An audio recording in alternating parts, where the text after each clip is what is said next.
Welcome to Triumph and Disaster, a show dedicated to manly creativity and culture. Brought to you by your host, Cameron McHarg.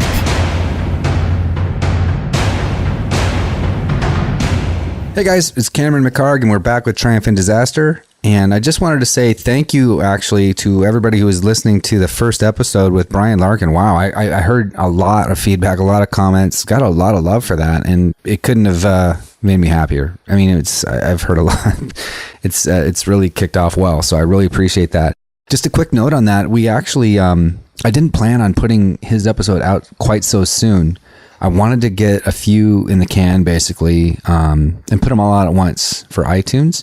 iTunes, I didn't have it up on iTunes quite yet. I just had it out on SoundCloud when I put Brian's episode out there. And now it's up with Kevin Shulman, who I'll tell you about in just a minute. But if you enjoyed last week's episode with Brian, if you could just give us a rating and a review on iTunes, it would really be helpful to keep us going forward with this.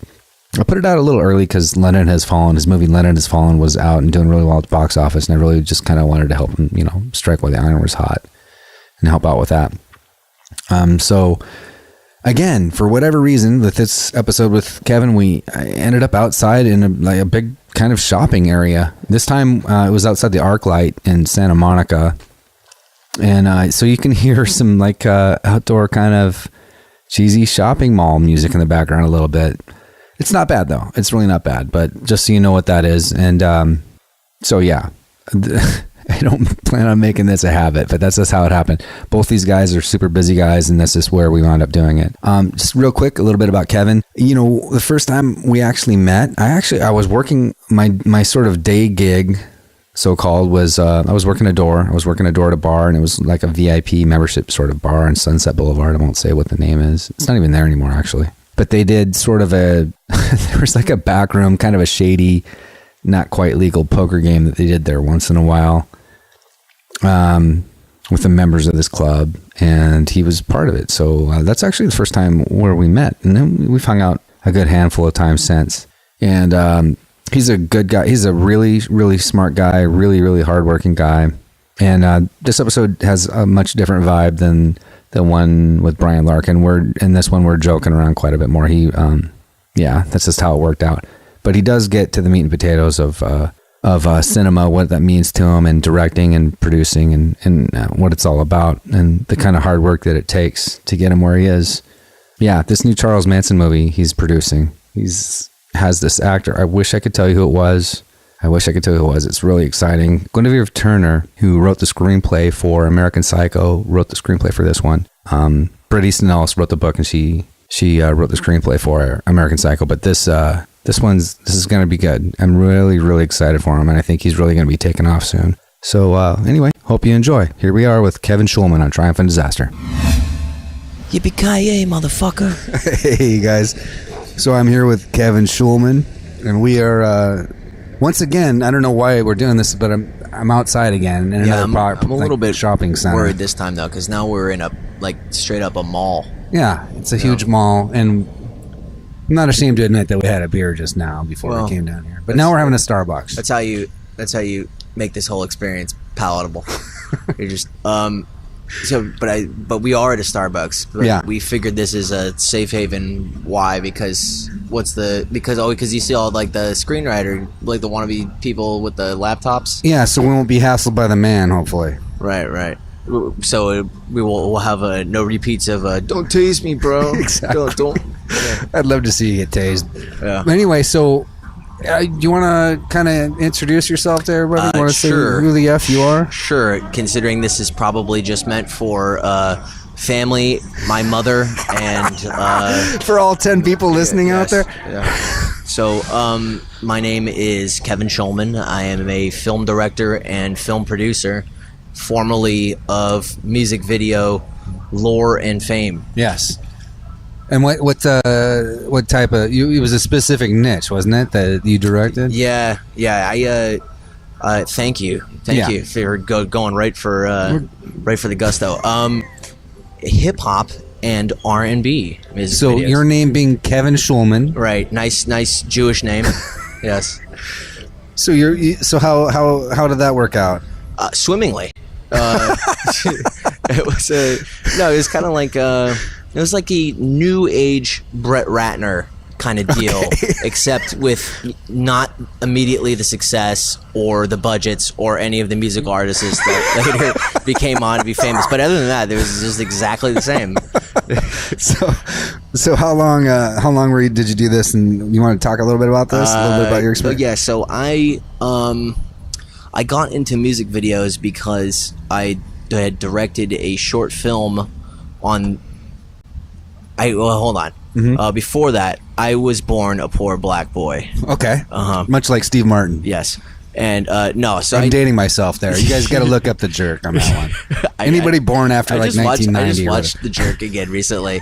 That movie's fucking like timeless, but I feel like it's like Spaceballs, where the humor is like necessarily not translatable to 2016. Right. It's kind of like there'd be just like people. That's really like a one quadrant deal nowadays. If you made a movie like that, you just have people over the age of 35. Exactly. I guarantee you there are people that don't even know who Steve Martin is that are probably listening to this thing. Or let alone Chevy Chase. Indeed. Who is like literally only appears at roasts or something like that. Right. He's not. Or So I got into music videos because I had done a short film called Eyes of Samir that was based off the Daniel Pearl, Nick Berg, Al-Qaeda beheading tapes. Oh. And after I did it and I did the festival rounds, did pretty well, I thought it was going to lead to like, a full-on interest into the expanded feature of the film. And instead it just led to breaking in with a music video production company called Raging Nation, which that was basically my trial by fire, where I learned to cheat, steal, and rob people. That's film school, right? Yeah, It was like film school, except without all of the massive inflated defaulted debt afterwards. That's what I am familiar with, unfortunately. Right. They call the house. You're like on a date. They're just like, why is your phone ringing at 9 o'clock at night? And you're like, who is it? You're like, it's nothing. It's no one. It's call ID says it's Sally Mae. We've been dating for a little bit. Yeah, that's my old girlfriend. She's stalking me now. So it was a music video production company, and I was signed to them at 21. Wow. And so I was in film school at the time, and literally commuting back and forth between Ventura, Santa Barbara, and Los Angeles, and then finally I had to just move. Was that Chapman or something, or what? No, that was it's Brooks Institute. Oh, Brooks. Yeah, Brooks. That's what I actually was thinking. Chapman's in Orange or something. Orange County, where it's a lot sunnier and people are nicer. Wait, that's like Santa Barbara too. Yeah, it's the same shit. But did you bail out of film school after that? No, I stayed. I stayed because sorry. Someone's calling me named Ruben now. How dare Which he? means that I made his ID tag at the time, and I was trying to articulate to myself that must call him. This now. is Ruben's cell phone now. Oh, presently. This is his number now. He changes it up every. He has a burner. burners. Yeah, exactly. Anyway, I digress. Yeah. So then I went, and I eventually had to move out to LA while I was still in film school, and that led to like them changing like curriculum and stuff for me so I could just go out there and do my thing. But so I directed at first maybe 10 to 20 music videos for this company. Then I moved on to starting my own, and this is with all the relationships you kind of gather with from the commissioners, the record label, product managers, stuff like that, the artists themselves. So for all intents and purposes, I began my film career in the music industry. Yeah. Which it's basically. like music video. Yeah, I think they're like the bastard son of the music industry. Right. Do you have any? I'm sure you do. Before I even ask, let's put it this way: their awards are the awards for their music, for their directing and music videos are after engineers. in music at the Grammys. So that should give you an idea of how important it is nowadays. What's the most brutal story from the music video era? We're gonna get. I want to get into the rest and what you're up to now in a second. Most but brutal I can't pass story this up ever. I'm sure there must be something. I mean, did you ever have like a like a 10-hour wait in that area? I had one over 10 hours, 12 hours. I was kidding. Yeah, actually. it's just pure overages. Then at that point, you're coming up to the commissioner and going, well, so what do you want to do? Am I hot swapping this crew out for another crew, or am we shooting once they get here, or are we going to be in the OT the entire time? Basically, I'm saying, how much contingency is there in this music video at that time? And this is when you were basically like 21 or 22 or something. When that happened, I was like 24, 25. Well, still. But yeah. Not that I can remember. Yeah. But so what's the craziest story? That's already pretty crazy. I once left set to go. I kind of like was just in a real mood, and I left set to get a breather to drive because I wanted to drive the picture car, which is a Lamborghini. Okay. At the time, and I left set and I pulled into a gas station. This is in my favorite area to shoot music videos in, which is Huntington Park, which is just outside of downtown Los Angeles, in what is called unincorporated LA. Right. And Huntington Park, what makes it so unique is they have a freestanding permit, where so you could shoot anywhere as long as you have permission from one person who is the chief of police, which is he's like your drinking buddy. So am I wrong? But Huntington Park is also that's not exactly. I mean, that's a bit of a rough area. Yeah. So let me get the story. Yeah. So here I am with this brilliant idea of trying to get a breather, and I'm parked at this gas station with the picture car, and lo and behold, somebody tries to mug me at knife point. Okay. And I was literally standing there with like the knife in front of me, and right when that happened, like one of the clerks, the chick behind the cashier, was like this 50-year-old Hispanic lady, ran out and started screaming at the dude. Like she recognized the dude, like maybe he had stuck people up at this area before, or he was like the local fucking retard. Not you again. Yeah, exactly. Except it's all in Espanol, which I don't understand. And so when that happened, he looked the other way. I circled immediately around him as fast as I could before he was able to notice what was going on, and I got into the car and drove away with the pump still in it, pumping gas. Wow. Yeah, so that's one of them. And then other times that could have turned pretty sour. Yeah. And then I had one time I had a fire commissioner extort me for $800 cash because technically I was shooting on a stage. I was shooting on a stage in Hollywood, a very prominent stage, and they didn't quite have the freestanding fire permit that we would have needed to be able to have vehicles inside the actual stage, but it was like a minor technicality because the vehicles weren't going to be turned over or anything. Like there's going to be it's just basically shooting a car inside a stage. So he technically could shut us down. So I had to bring him $800 in a cup just like this, a Starbucks cup. Wow. You had to do some palm greasing.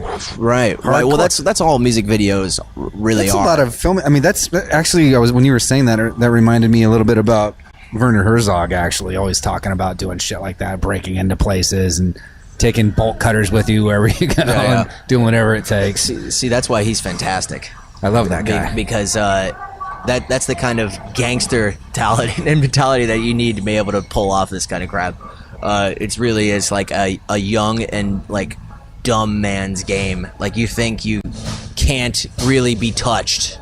That's kind of the mentality you have to be able to be like naivete is sort of an asset in a way, like, or just like sort of this boldness where you feel like I heard this interview with. Did you hear this interview with William Friedkin? I think it was with Mark Maron. Did you listen to that? This thing? is the 2.5 hour one. Yeah. Yeah, I didn't hear it, but I'm sure I've heard what he said before. He was something about it when he was doing French Connection.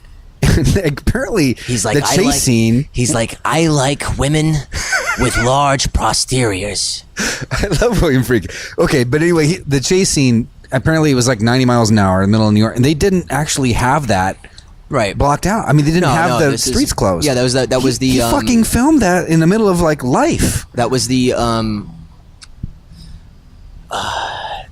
stunt driver from the McQueen movie. I'll come up with his name, but basically you're talking about French Connection. Yeah, the French Connection. And this is, which is still that scene still holds up, by the way. Right. You guys got to see the French Connection. Anybody that doesn't know, you got to look up the French Connection. If you have not seen the French Connection, you definitely are not fucking listening to this. That's turn it off now, or go watch it now and come back. Yeah, so go watch it, Mom. If you haven't seen it. And who else is my cousin listening to this? Yeah, exactly. Okay. He's just listening to it to make sure you're still alive because you don't have a call, right? So no, I know all about that. So that's the kind of shit like nowadays you could never possibly ever do. That was but he talked about how he felt completely invincible. He didn't even think about it. Like he didn't think he was going to like blow into a lady with a stroller or something, which could have happened easily. Yeah, anything is going to happen. Now, I think he definitely talks about that nowadays as like a cautionary tale. Yeah, he can't believe that he survived it, actually. Right, and I have stories like that I can't believe I've survived the stuff that I have done. But that's why you tell people that because you don't want people to go and think that. You want to let them know that in that moment they could be the exception to the it's called steel, what is it, steel mentality or something like that, or I think I know what you're talking. Steel complex or something right where you think or something that has to do with like invincibility, you're thinking you're human Kevlar. Right, which no. So all right, we haven't by the way, you guys, this is one of the few times that I've hung out with Kevin where we weren't shithoused. Yeah, that's true. We're both alcoholics. Right. Can I say that? Yeah, you mentioned yes. As well as drug addicts. So we can actually segue very nicely into you being half Irish. Yeah, that's true. And your film, short film in Ireland. Yeah. So I did a short. You're talking about Patties in the Boot. That's it. Yeah, I directed a international award-winning short film called Patties in the Boot, starring Kevin Ryan and Owen Mackin, that did basically is what got me finally. All those fucking music videos didn't get me my first feature. This short film got me my first feature, and it was shot in Dalkey, Ireland. What part? And it's called Dalkey. I haven't heard of it. It's like let me put it in LA terms. That's the Brentwood of Ireland. Okay. So I didn't know something like that would exist over there. Oh yeah. Well, they're doing all right for themselves lately, apparently. Yeah, Killiney. There's all kinds. That's the Irish Malibu. Okay. See, when I was in Ireland, I remember being on a bus on a Saturday morning and seeing a crew like 3 or 4 young guys coming in with their hair all messed up and dried blood all over their shirts and faces. Oh yeah, that's par for the course. But that's that's more my experience. Ireland's the only country in the world only place in the world where you might see somebody say goodnight to somebody in the street and they just fall back on an electrical box. God bless them. And go like good night, everybody. Well, I think we've done that actually. Yeah, that's true. It wasn't an electrical box. We actually beat a hobo up for his sleeping bag. Top of the morning to you. Right. There's that Irish blood right there. So anyhow, yeah. So that did well, and that got you your first feature. Right. Which you just shot. Yes. Yeah, I just I'm in post right now, and I'm just in the director's cut phase of the post schedule. It's a studio thriller for the company Mar Vista. They make mostly like Christmas movies, like successful Christmas movies. And Kevin Shulman fare. Yes, absolutely. I love me some Christmas.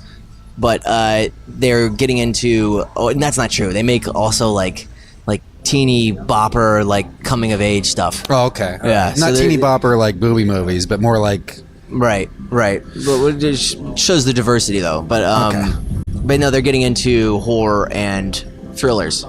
So this is they make because that's where the money is. Yeah, they right? make 25 films a year. Wow. Yeah, that's a lot of movies. And so this is their amnesia thriller. Okay. Right. So it's their Memento. Yeah, that's right. Of sorts. Yes, of sorts. Yes. Except it doesn't have any. It has Australian actors. Oh no, it does. Oh no, it does have that as well, but it doesn't. No have Australian actors. Yeah, well, no, the lead's Australian. Oh, in your movie. Yeah, in my movie. Are they supposed to be American?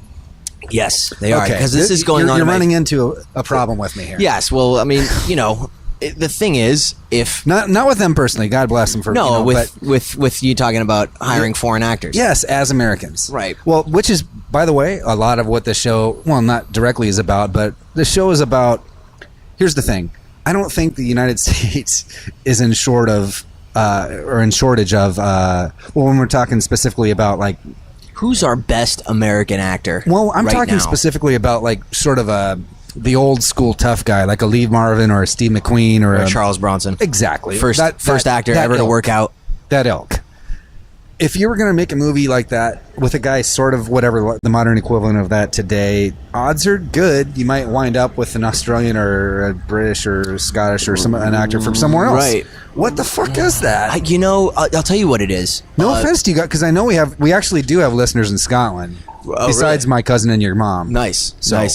Yeah. So I mean, and there are great. Here's the thing, real quick, before you answer this, there are amazing, great actors from all these places. Mm-hmm. But I mean, why would you hire an American to play an English? I mean, even James Bond, for example. Right. And when you can find a really badass Brit to play James Bond, or what, I mean, or why would you? Or a Shakespearean role. There's a fatal flaw though with your argument, which is you're taking a massive leap when you say that you can find, when in actuality you can't.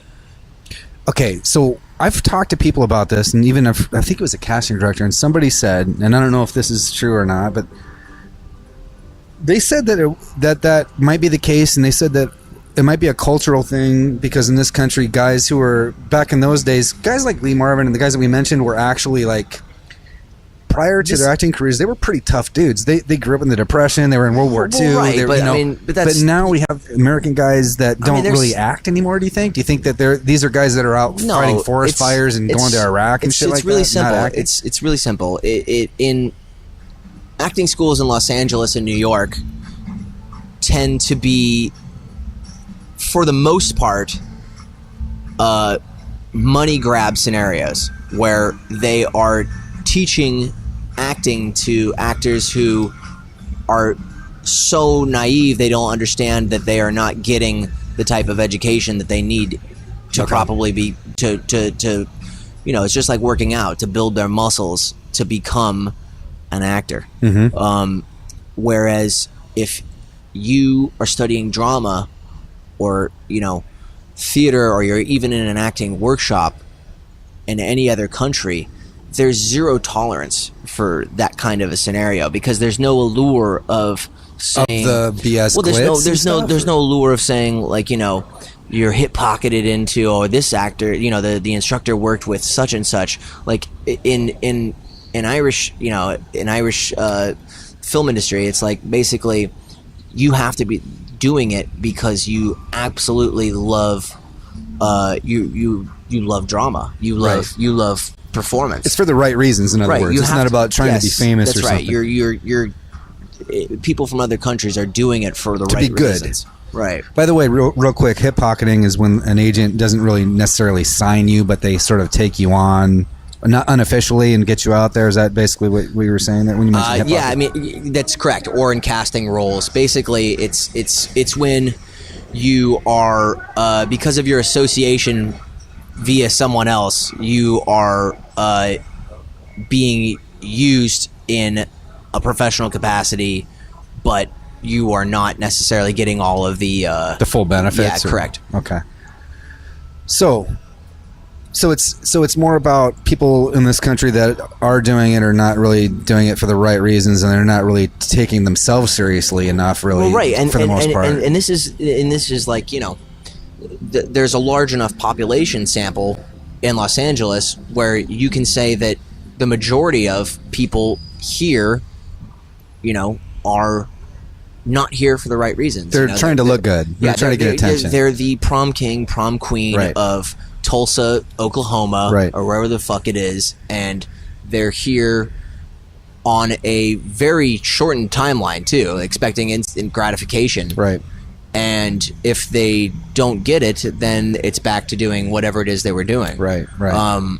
So that's who you're meeting. So when I say I'm looking for someone like that, for the most part, right? Of course, there are That's who exceptions. I'm meeting in the room. Right. In a sense, I'm not meeting, you know, Someone people, that did 10 years of theater. yeah, or something. but I'm meeting people who are, you know, they're several years into this journey, and they haven't achieved necessarily the fame that they want, but they have not continued to study. They're not becoming a better actor constantly. Right. They're basically looking.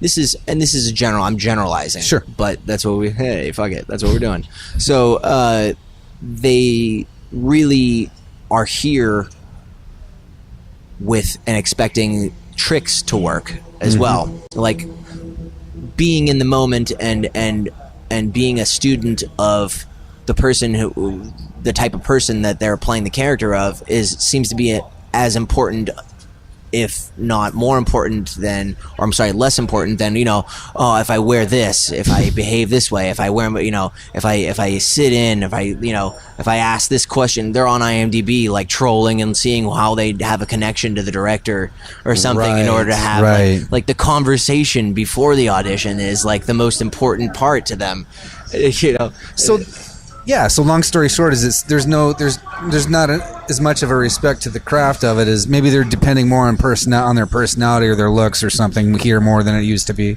Right. I mean, in this movie we had, it was the male leads were Canadian and Irish, and the female leads were Australian and German. Wow. Like literally, and this, you know, I'm not asking for this. I don't go around, you know. Yeah, you're not looking for it. Yeah, I'm not looking for this, but that's just how it, you know, fucking works out. Yeah. So there's something to be said about that. I'm not in the minority here in thinking this. So take your shit seriously, in other words, right? You gotta put in the time. That's the quote unquote takeaway of the right. Don't take away the hobo knockout story. Right. I'm sure where you're going with that. Are you referring to our altercation we had? No. Well, yes. Okay. By the way, whatever that noise is you hear in the background is not a murder. I don't know. It's some kind of a. Don't tase me, bro. Yeah, there's some kind of a weird ad playing on a huge billboard screen. But anyway, I digress. So, what the fuck was I saying? So your movie. So we can go back to. So all the foreign actors. Right. We had a little a blackout of sorts just now, perhaps. Yeah, it was distracting. And now foreign actors. So yeah, that's a little thing of mine though. But I find that disappointing. I'd like to see that change. And again, like I said, you guys, Cameron, when you're directing, you cast American actors, all right, and see how. I know they must be out there, but you know what I mean though. Like, look. If I see an English guy playing a fucking a guy in a you want to light one up? No, fuck that. There's an American Spirit. There's no chemicals, no nothing. Oh yeah. What are you going with? I need a Marlboro Lights. There you go. Explicitly. To see like there are exceptions. Like I was gonna say a Western, like a Brit in a Western. Like Ian McShane is fucking amazing in Deadwood. Yeah, I mean Deadwood is. I love Ian McShane. But I'm just gonna generalize again here. Just to see like a Brit in a Western pisses me off, actually. And I would feel the same way about an American, I don't know, doing some fucking Shakespearean thing in London or something. Why would you do that? I just feel like, but anyway, we already talked about that. Yeah, I mean, honestly, you shouldn't feel bad for anybody because everybody still has the same chance to take the craft seriously, as it doesn't matter what culture you're coming from or what country. You essentially start at zero, just like anybody else, right? And you have to take it. That goes with everything, and I love that you said that, actually. So again, with our takeaway, take your shit seriously. So there you go. Takeaway is like one of the my favorite 10 industry kind of just like nonsensical buzzwords. Like, what's the takeaway? At the end of the day, or hip pocketed into, or zeroing in on, or multi-quadrant. Oh God, I fucking hate that corporate speak shit. Oh, I don't know what you're talking about, Cameron. I love it. That's how movies are made. Didn't you know that in order to have a film slate, you need a fucking econ degree from Yale? That makes you a filmmaker? Here it goes. So obviously you didn't do that. You went through kind of a while of a grind with this music video thing, with this short. Did you want to talk about the short at all besides that, or do you want to just go ahead and go right in your feet? Okay, so Patty's by the way, boot? Nobody cares about short films. Patty's in the boot. This was a badass short, though. I saw this thing. It was bad. No, people watch it. Yeah, I mean, it's liked. It's obviously the tendency is music video directors are sizzle directors. They really only know how to create beautiful imagery. But in my line of thinking, that's what a fucking great DP is there for. Right. So I'm just kind of wondering nowadays what music video directors do. There seem to be like more over-glorified Video Village personalities, really, than anything else. They're the guy that... music video directors nowadays are like, picture Mad Max, Thunderdome, Bartertown. They're the fucking bagmen between the label and the commissioner and transferring money. That's just basically... That's where it is now. Yeah, that's how the whole industry works. Do you feel that you have a sufficient amount of control, like with this feature that you just made? Of your own creative control of it? Why, no, I don't. Why, really? Yeah, no. You indeed have dropped your drawers. Yes, this is it. I busted my studio cherry. I was brought on board to execute a story, a script. Okay. And to manipulate performance to kind of bridge the gap between where there might be problems in the film and enhance it with, sizzle and performances. Okay. So, but that anyway, moving on. Leading into the coup de grace, the big cherry on top of what we wanted to talk about here tonight is what you're moving into next, which is a pretty big deal, I think. Yes, BDSM. I'm really, really excited about it. Yes. Well, I knew it was going to come on Saturday up. nights, but right, with the handkerchief in my pocket. So what is the right? That means you're into water sports. That's what it. That's okay. That's what explains what. Yes. Well, that explains the high heels I wear. Exactly. Right. I was gonna. Never mind. They're called. But anyway, they're called pumps. Pumps. What is this movie that you're producing now? So I'm producing a Manson film for not the gothy singer guy.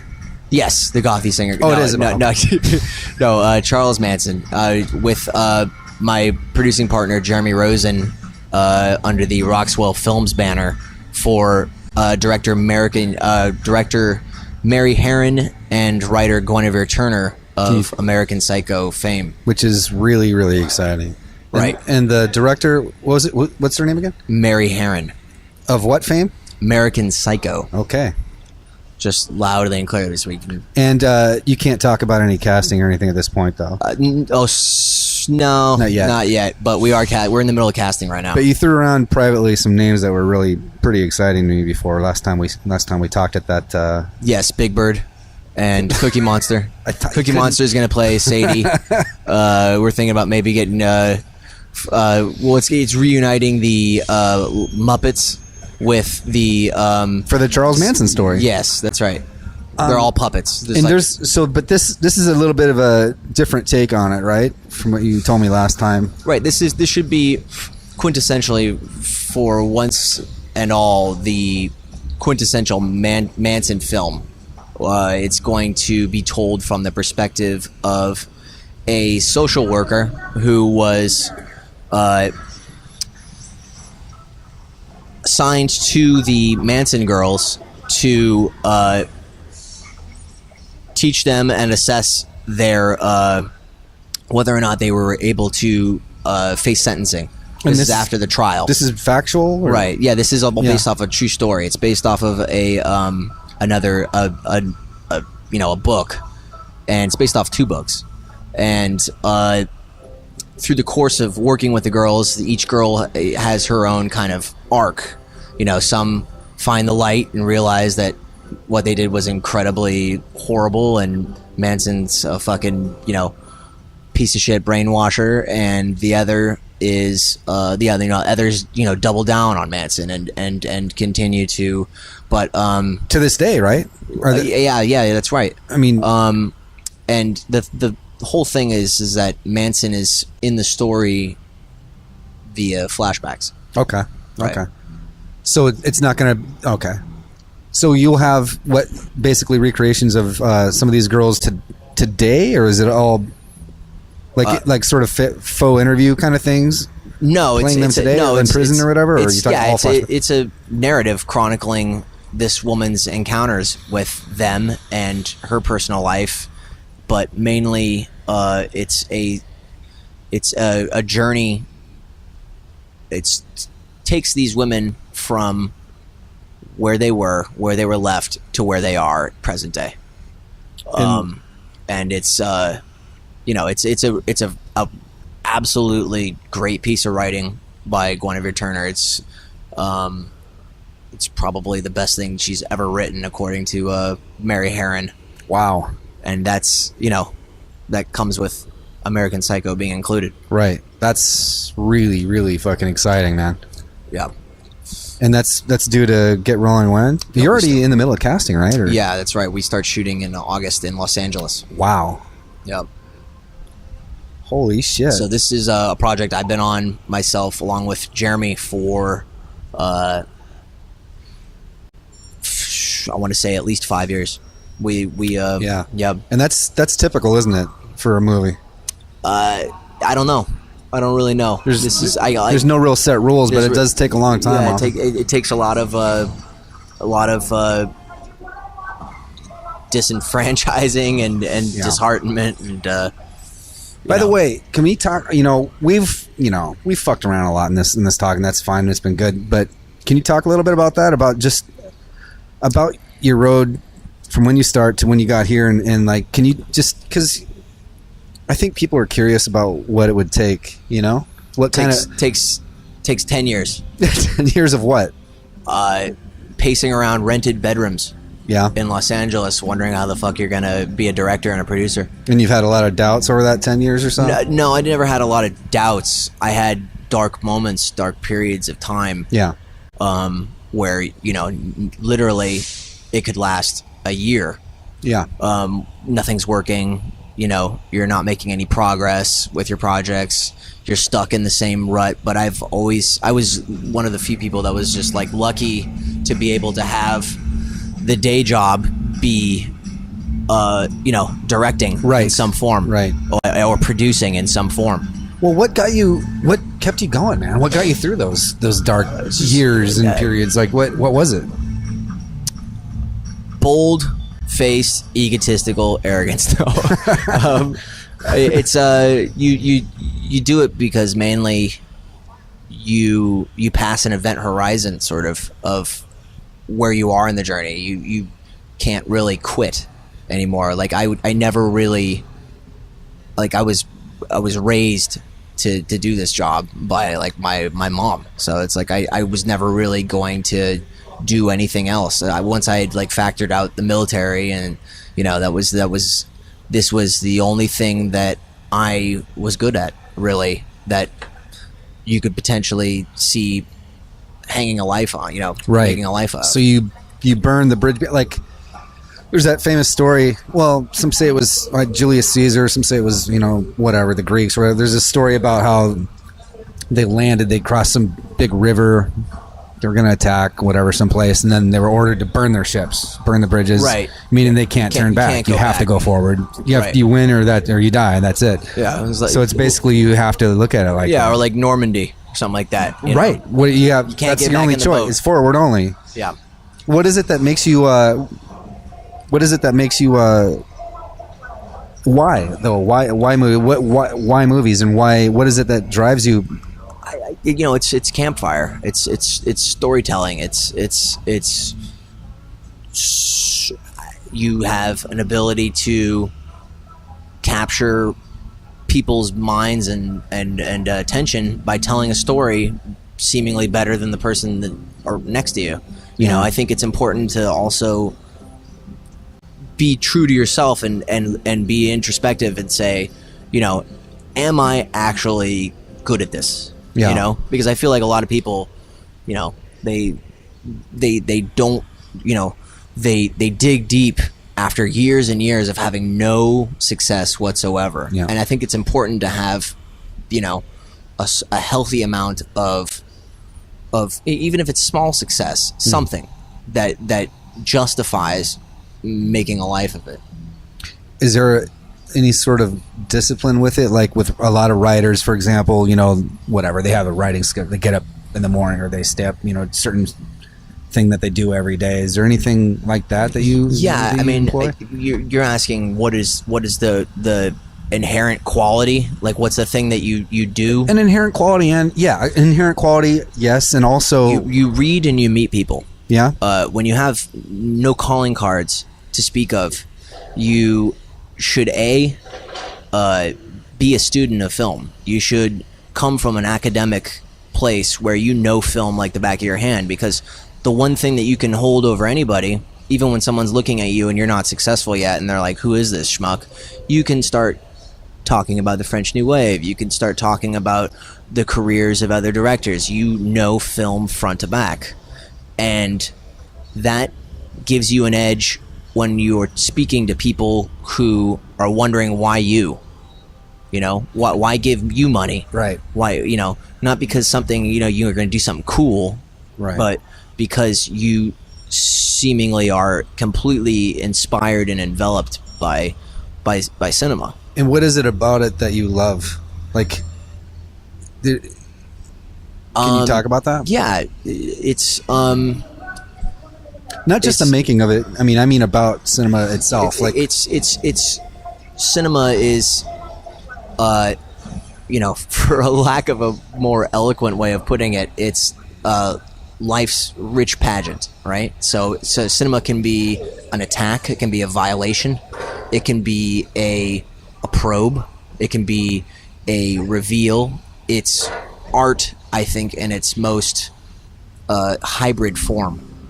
yeah, definitely. I think none other has an element of basically every other art thrown in at the same time. It's a conglomeration of all fine art put together. And as a director and a producer, it's all of those things and even more. I feel like one of the things that I learned myself personally that you don't learn at film school is There's a lot you don't learn. oh my god, there's so much, but there's a lot you do learn. There is, but one of the well, it's not just one thing, but there's a certain quality that leadership. Right. That's first and foremost. Being a leader, that's everything. I mean, that it really is. That's everything. And that incorporates a lot of different things, man. I'll tell you what. In dealing with these people, what it really incorporates is being. If you're the type of person it's just like leading in a corporate environment or whatever, you're setting an example for everybody else. You have to be actually living what you're preaching. Mm-hmm. In order to get people to follow you. That is what a leader is. Yeah, they don't care how much money you have or how good looking you are. If you are not doing what you are asking them to do, nobody will follow you. Right. I think that's the number one quality of a leader is and not asking anybody anything that you wouldn't do yourself. Right. You have to be very much a battlefield general, leading from really no shit. The front. No shit. Yeah. I mean, I really think there's a very, and I know it might sound ridiculous because you're talking about making movies, but in the whole process of making it, I don't think that's an exaggeration. I mean, it's on a smaller scale. No, it's because, I mean, you know, this is a cliche, but making a film is like going to war. You have so much Murphy's Law in play. You have so much things that can and will absolutely go wrong. And people that are it's a highly fluid situation, like, you know, the battlefield, except the stakes aren't you get your fucking guts blown out. Right, The right, stakes, of course. The stakes are you get yelled at and nobody gives you money again.